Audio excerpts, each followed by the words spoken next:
Le pape Léon XIV a été élu et le monde entier regarde. Les cardinaux réagissent bientôt par de lourds silences, des espoirs prudents et des déclarations surprenantes.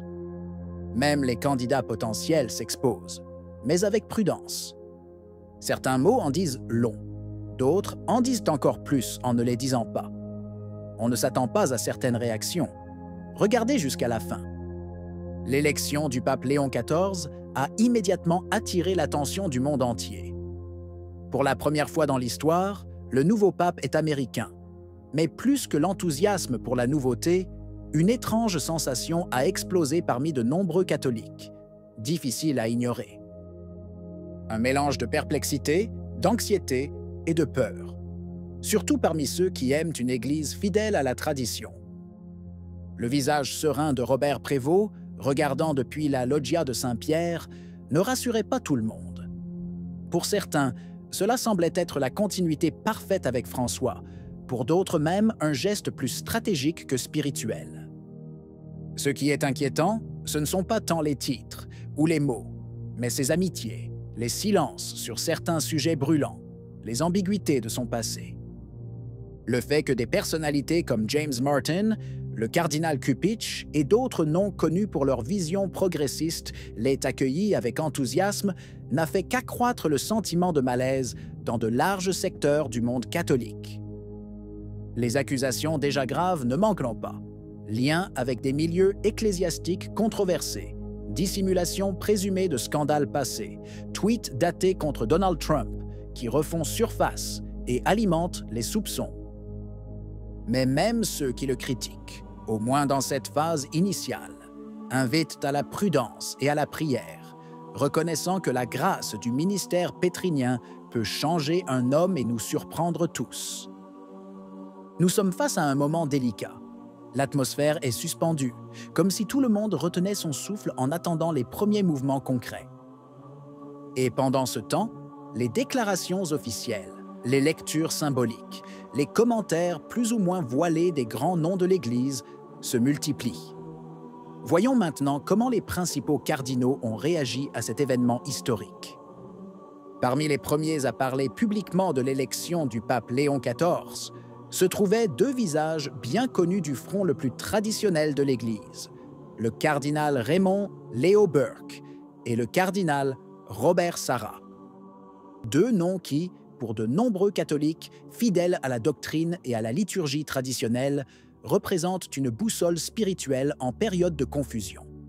Leurs paroles étaient suivies avec attention, presque comme si elles étaient le thermomètre initial pour comprendre dans quelle direction le vent souffle réellement.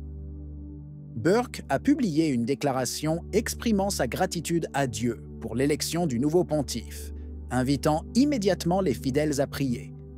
Le ton, comme toujours dans son style, était respectueux et dévoué, mais aussi plutôt prudent.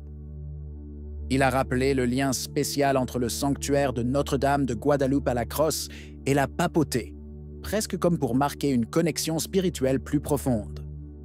Et puis, un appel sincère, prier pour que le pape Léon XIV reçoive de Dieu une sagesse, une force et un courage abondant pour faire tout ce que le Seigneur lui demande en ces temps tumultueux.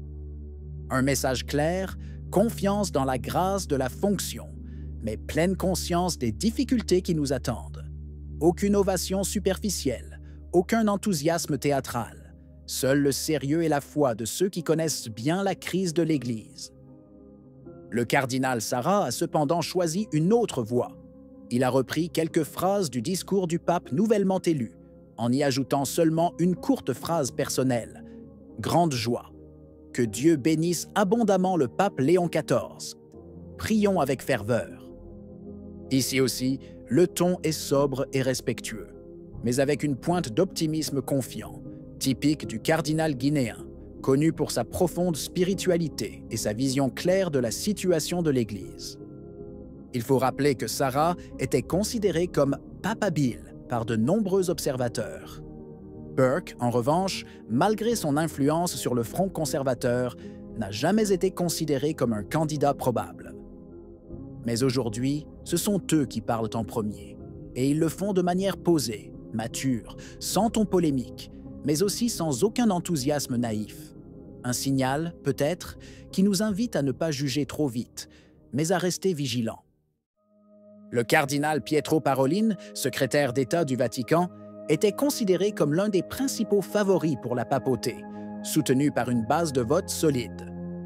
Cependant, lors du conclave, sa candidature a perdu de son élan, probablement en raison de doutes sur sa santé et de controverses liées à la gestion de certains dossiers sensibles, comme l'accord avec la Chine. Au 4e tour, Parolin retire sa candidature, ouvrant la voie à l'élection de Robert Prevost comme pape Léon XIV. Dans une lettre au Journal de Vicence, Parolin a souligné la sérénité et l'équilibre du nouveau pontife, soulignant comment ses qualités ont émergé dès les premiers instants après l'élection.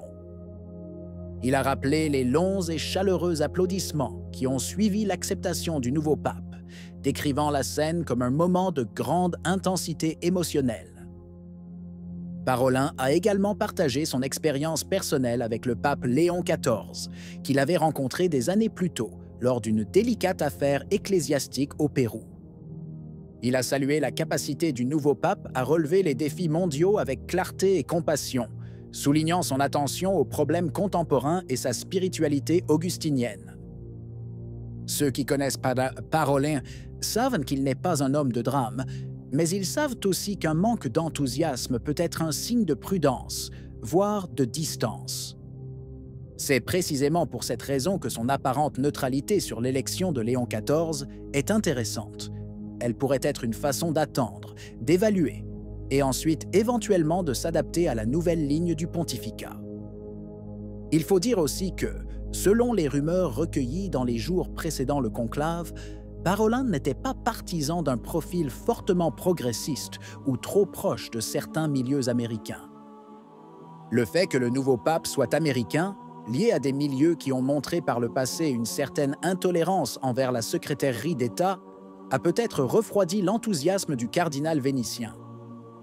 Le cardinal Luis Antonio Tagle a réagi avec beaucoup de sérénité et de respect à l'élection du pape Léon XIV, exprimant des paroles d'estime et d'affection envers le nouveau pontife. Lors d'une conférence de presse à Rome, Tagle a décrit le pape Léon XIV comme une personne très humaine, humble mais aussi réfléchie, soulignant sa capacité à écouter et à discerner avant de prendre des décisions.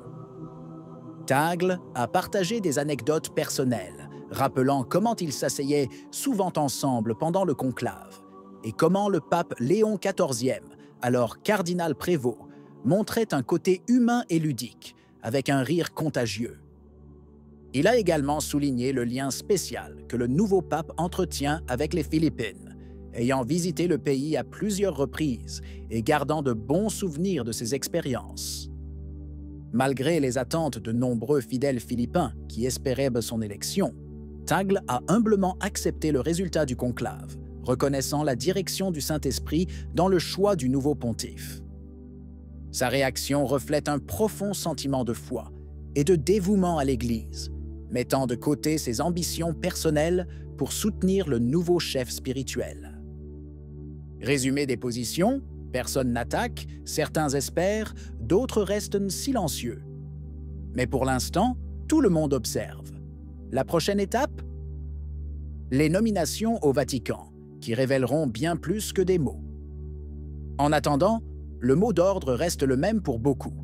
Priez et restez lucide.